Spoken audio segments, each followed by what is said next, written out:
Welcome to our channel RB Educare. मेरा नाम है आकाश शुक्ला।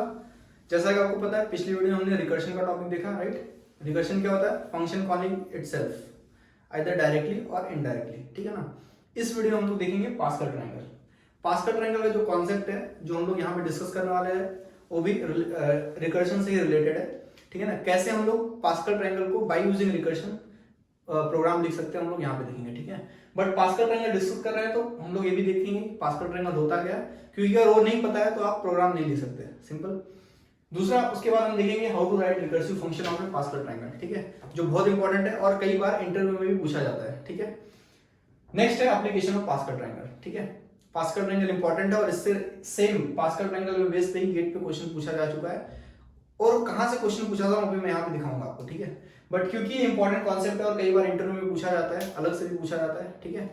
और पास्कल ट्रायंगल आपने सुना रहेगा, अगर आप इंजीनियरिंग कर रहे होंगे तो कई बार सुना रहेगा पास्कल ट्रायंगल प्रिंट करने के लिए, है ना। तो हम लोग यहाँ पे पूरा देखेंगे डिटेल में, ठीक है। तो पहले देखते हैं कि व्हाट इज पास्कल ट्रायंगल। देखो,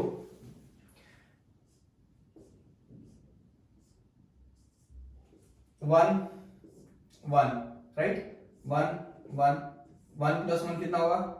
टू होगा, right. Then one, one plus two three, one plus two three, one, right.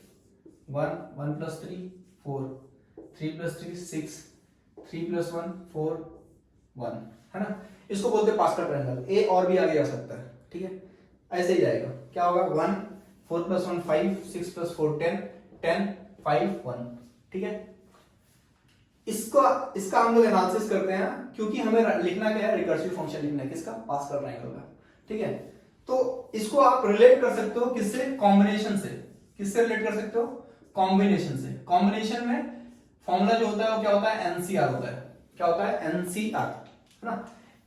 इसको मैं इस फॉर्म में रिप्रेजेंट करूंगा, सी कॉमा सी ब्रैकेट में एन कॉमा आर। एनसीआर को मैं ऐसा लिखूंगा, ठीक है, क्योंकि मुझे रिकर्सिव फंक्शन लिखना है और रिकर्सिव फंक्शन में हम लोग डायरेक्टली ऐसा नहीं लिख सकते, इसके लिए हम ऐसा लिखेंगे उसको, ठीक है। तो अगर आप देखोगे यहाँ पे तो इसको मैं क्या लिख सकता हूँ? Zero C zero.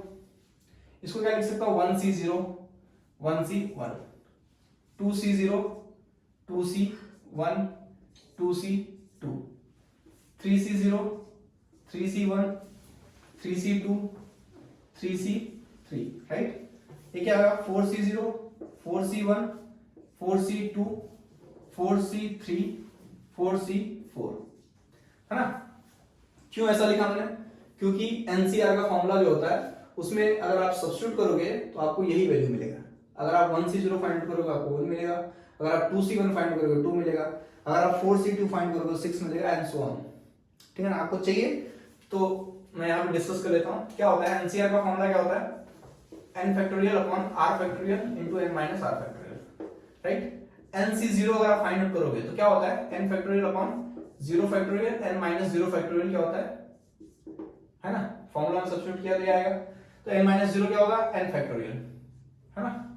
यहाँ पे n फैक्टोरियल है, यहाँ पे भी n फैक्टोरियल कट हो जाएगा, ऊपर 1 बचेगा, 0 फैक्टोरियल 1 होता है, 1 अपॉन 1 क्या होगा? 1 होगा, ठीक है। तो यहाँ पे क्या मिलेगा? हमें 1 मिलेगा, राइट। nc1 अगर मैं बोलूं तो क्या मिलेगा? n मिलेगा।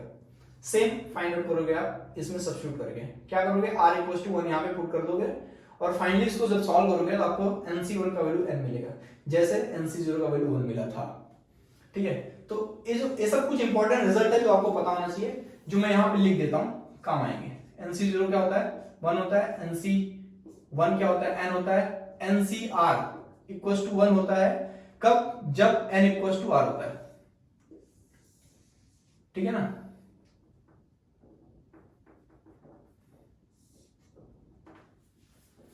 NCR इक्वल्स टू 1 होता है जब n इक्वल्स टू r होता है, ठीक है।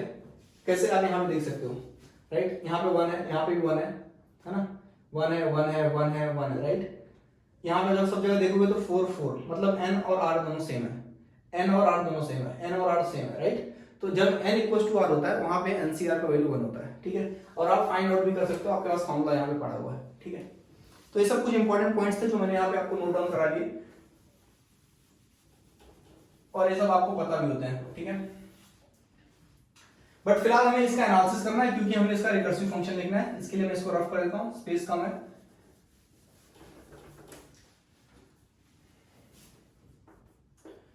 ठीक है, देखो इसमें मैं क्या लिख सकता हूं, C N comma R, right. NCR को मैं ऐसा लिख रहा हूं, एनसीआर को मैं ऐसा लिख रहा हूं, राइट। इसका मैं रिकर्सिव डेफिनेशन अगर मैं बनाऊं तो क्या लिख सकता हूं, यहां पे एक केस ऐसा आ रहा है जहां पे सब जगह वैल्यू 1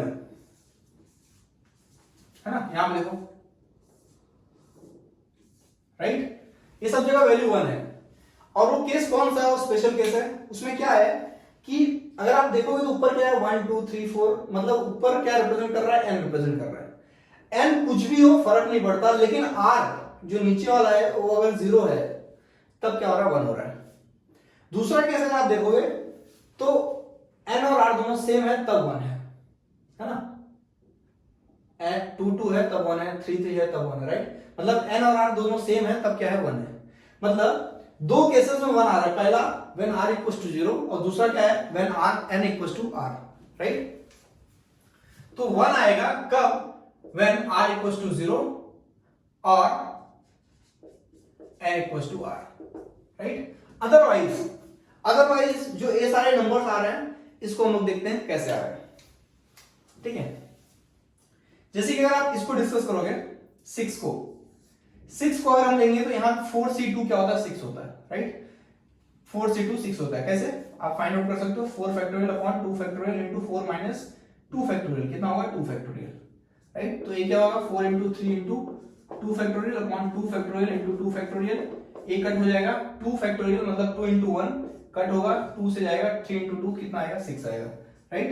तो 4c2 कितना होता है, 6 होता है, ये आपको पता है।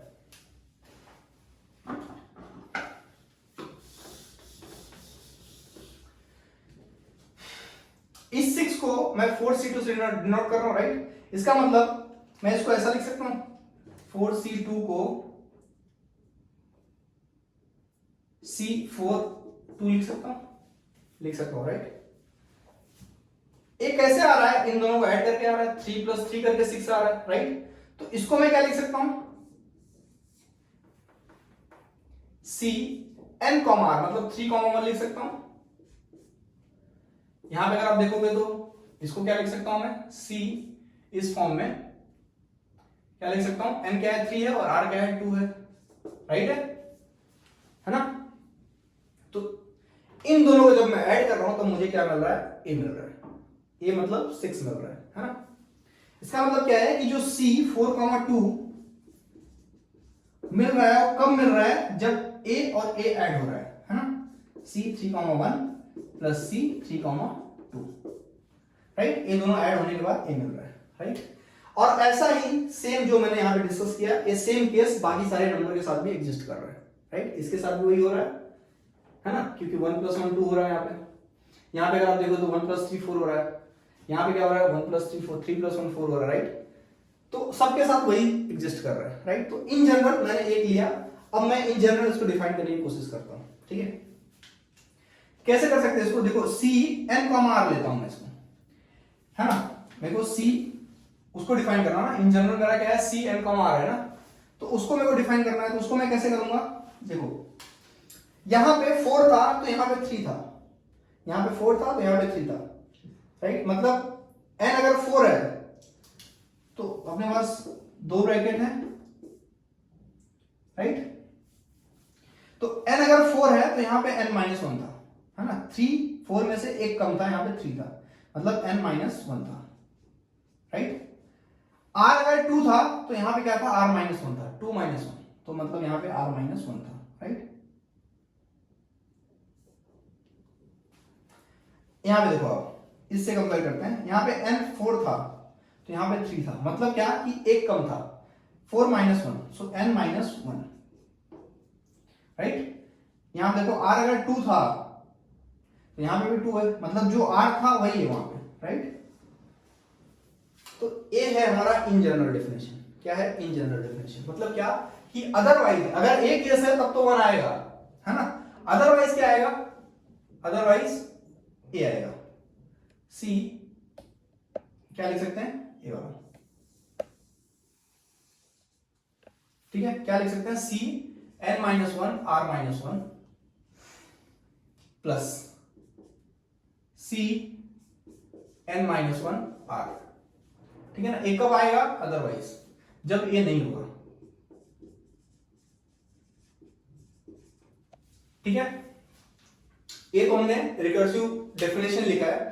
अब रिकर्सिव फंक्शन लिख लेते हैं, क्योंकि अगर हमें ये पता है तो रिकर्सिव फंक्शन लिखना हमारे लिए बहुत ज्यादा डिफिकल्ट नहीं होगा, तो अब हम लोग लिख लेते हैं इसको। ठीक है, तो हमने इससे ए डिफाइन किया। अब इससे हम लोग क्या करते हैं, रिकर्सिव फंक्शन लिखते हैं, जो हमारा सेकंड टॉपिक है।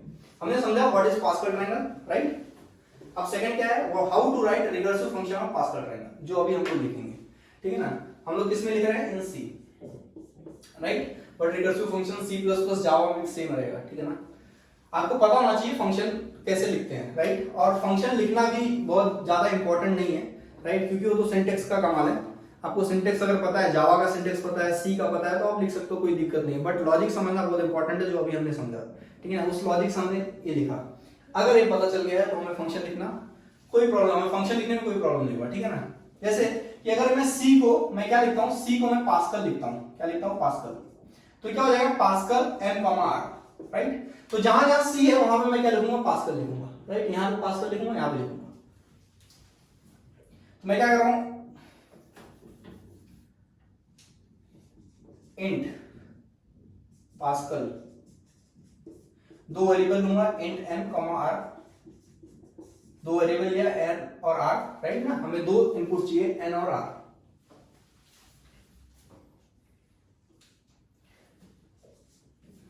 हमारे पास रिकर्सिव फंक्शन के लिए हमें पता है कि बेस केस होता है और दूसरा होता है इटरेटिव केस। ठीक है ना, बेस केस में क्या होता है? बेस केस होता है जहां पे हमारा रिकर्सिव फंक्शन स्टॉप हो जाएगा, क्योंकि अगर रिकर्सिव फंक्शन आपका स्टॉप नहीं होगा तो क्या प्रॉब्लम आप फेस करोगे? स्टैक ओवरफ्लो का।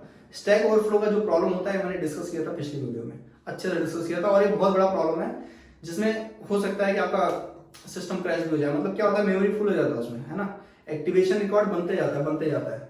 और एक ऐसा केस आता है कि मेमोरी में जगह ही नहीं होता, राइट। उस केस में मेमोरी क्रैश कर जाएगा। तो स्टैक ओवरफ्लो बहुत बड़ा प्रॉब्लम है। और वो कब आता है? जब आप रिकर्सिव फंक्शन में बेस केस नहीं लिखे हो प्रॉपर, आपका बेस केस प्रॉपर नहीं है रिकर्सिव फंक्शन में।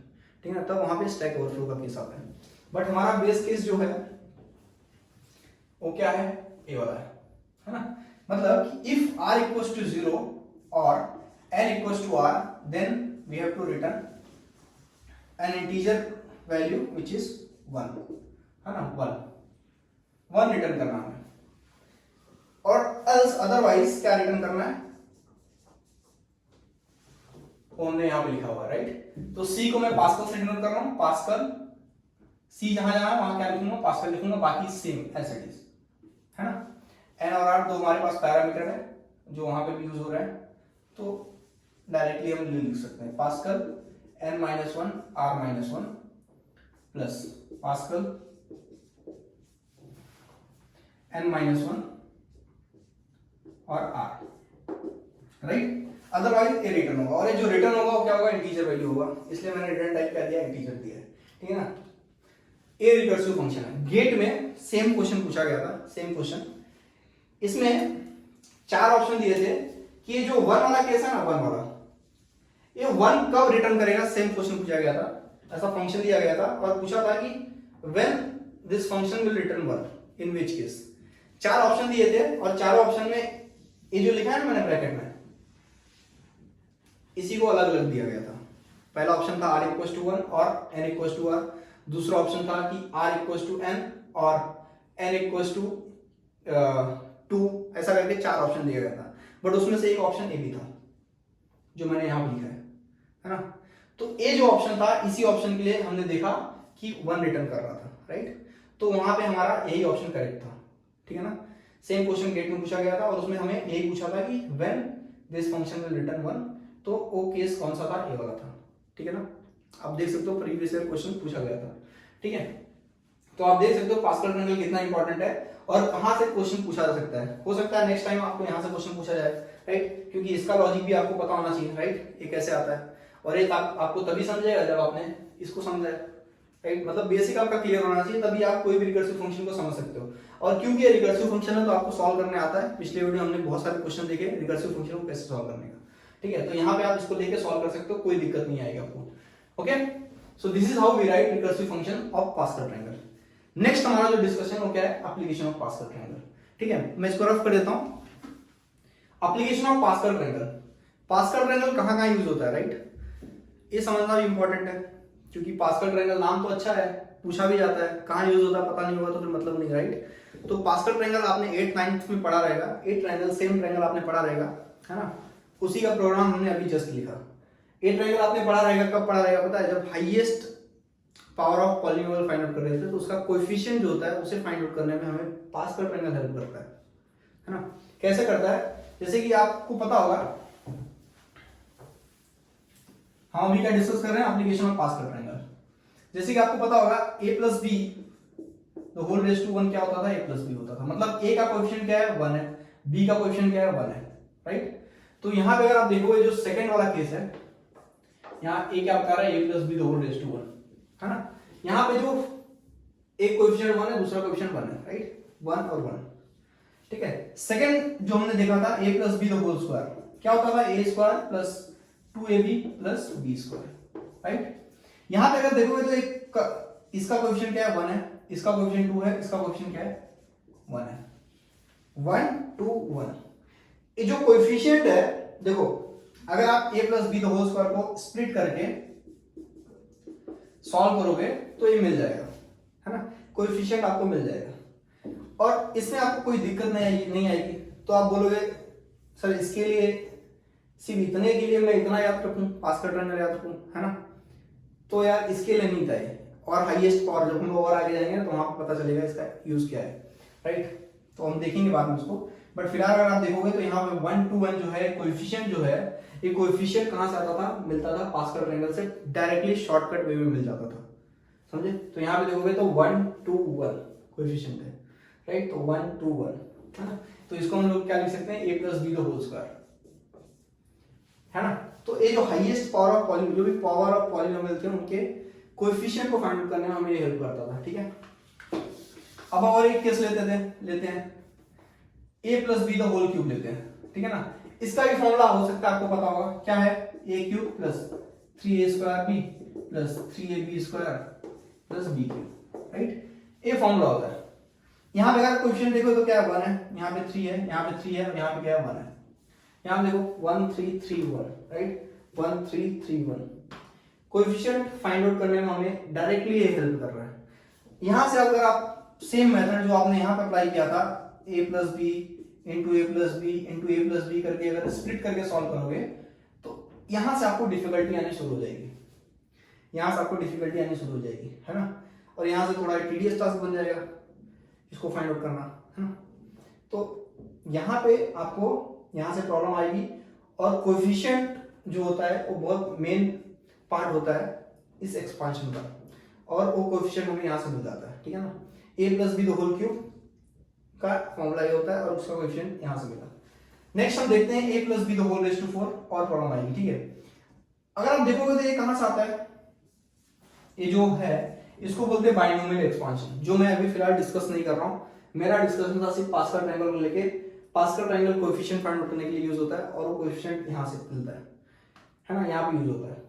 बट बाइनोमियल एक्सपांशन को भी मैं आपको समझा देता हूँ। देखो यहाँ पे क्या हो रहा है, a raise to 3, highest power क्या है 3 है, राइट। तो यहाँ पे क्या है, a रेज टू 3 है और b का पावर कुछ नहीं है, तो मतलब b रेज टू 0 है। एनीथिंग रेज टू 0 इज 1 और 1 multiplied by anything is that anything, मतलब a क्यूब इंटू 1 क्या होगा, a क्यूब होगा, है ना। तो यहाँ पे क्या है, b रेज टू 0 है, a रेज टू 3 है, b रेज टू 0 है। यहाँ पे देखो, यहाँ पे a रेज टू 3 था ना, यहाँ पे एक कम हो गया, a रेज टू 2 हो गया, 3 माइनस 1 मतलब एक कम हो गया। तो a रेज टू 3 था, यहाँ पे a रेज टू 2 हो गया, यहाँ पे b रेज टू 0 था, मल्टीप्लाई हो रहा था, यहाँ पे मल्टीप्लाई हो रहा है b रेज टू 1। मतलब एक घट रहा है और एक बढ़ रहा है, एक घट रहा है और एक बढ़ रहा है। यहाँ पे अगर फिर से देखोगे तो a स्क्वायर है ना, a रेज टू 2 है, यहाँ पे a रेज टू 1 हो गया, यहाँ पे b रेज टू 1 है, b रेज टू 2 हो गया। मतलब पहला वाला घटा और दूसरा वाला बढ़ा, और एक ऐसा मोमेंट आएगा एंड में कि a का पावर 0 हो जाएगा और b का पावर हाईएस्ट पे पहुंच जाएगा, है ना, और वहां पे वो एंड हो जाएगा, एक्सपांशन एंड हो जाएगा, है ना। तो इजीली हम लोग कोई भी एक्सपांशन हो हम लोग डायरेक्टली फाइंड आउट कर सकते हैं। प्लस के लिए क्या होता है, सब जगह प्लस होता है, और माइनस के लिए क्या होता है कि start from plus and then alternate, जो भी साइन होंगे वो ऑल्टरनेट हो जाएंगे। मतलब अगर मैं a minus b the whole square पूछूं तो आप बोलोगे sir a square minus 2b plus b square होता है। मतलब पहले प्लस था, उसके बाद माइनस आया, उसके बाद प्लस आया, मतलब ऑल्टरनेट होते गया। कहां से स्टार्ट हुआ था? प्लस से स्टार्ट हुआ था। ठीक है, तो मतलब इसको याद रखना इस तरह से वैलिड नहीं है। इसको आप डायरेक्टली इस ट्रायंगल के थ्रू कोएफिशिएंट फाइंड आउट कर सकते हो और बाइनोमियल एक्सपांशन के थ्रू आप इसको एक्सपांड कर सकते हो। ठीक है, अगर आप a plus b the whole raise to 4 find out करना चाहो तो कैसे कर सकते हो? जो लॉजिक हमने डिस्कस किया सेम लॉजिक से करेंगे। कैसे करेंगे? पहले a रेज टू 4 रहेगा, b रेज टू 0 रहेगा, उसके बाद क्या होगा? प्लस होगा, क्योंकि प्लस है यहाँ पे, सब जगह प्लस होगा, है ना। a raise to 4 b raise to 0, next time क्या होगा? a का पावर 4 है, एक कम हो जाएगा, 3 हो जाएगा, b का पावर एक बढ़ जाएगा, है ना। नेक्स्ट टाइम क्या होगा? a का पावर एक और कम होगा और b का पावर एक बढ़ जाएगा, 2 हो जाएगा, है ना। 1 था तो 2 हो गया। नेक्स्ट टाइम फिर से क्या होगा? a का पावर एक और कम हो जाएगा और b का पावर एक बढ़ जाएगा, और नेक्स्ट टाइम फिर से क्या होगा? a का पावर एक और कम हो जाएगा,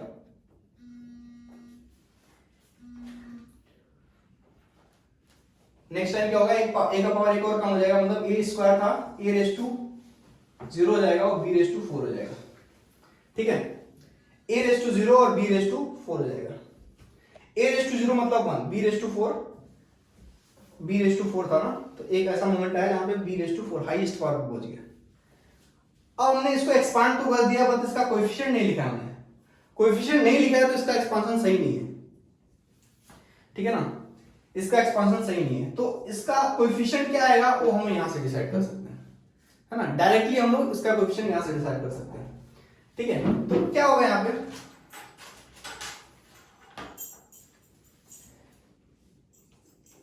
a क्या था? a plus b the whole raise to 3 था, राइट।